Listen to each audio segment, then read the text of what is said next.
પશ્ચિમ બંગાળ વિધાનસભામાં વિપક્ષના નેતા શુભેન્દુ અધિકારીએ આરોપ લગાવ્યો કે દક્ષિણ 24 પરગણા જિલ્લામાં કાલી પૂજા અને દિવાળીના તહેવારોમાં ભાગ લેવા પહોંચ્યા ત્યારે તૃણમૂલ કોંગ્રેસના સભ્યોએ તેમની કાર પર હુમલો કર્યો હતો। જોકે તૃણમૂલ કોંગ્રેસે શુભેન્દુના આરોપોને નકારી કાઢ્યા હતા।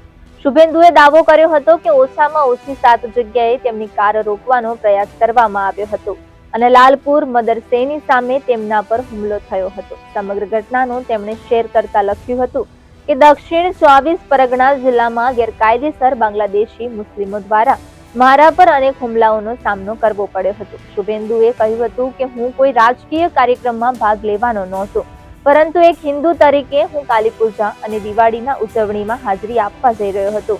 તેમણે દાવો કર્યો કે હુમલાખોરો મુખ્યત્વે ગેરકાયદેસર ઇમિગ્રન્ટ્સ હતા, જો મતદાર યાદીના સ્પેશિયલ ઇન્સેન્ટિવ રિવિઝનને કારણે તેમના ભવિષ્ય વિશે ચિંતિત હતા।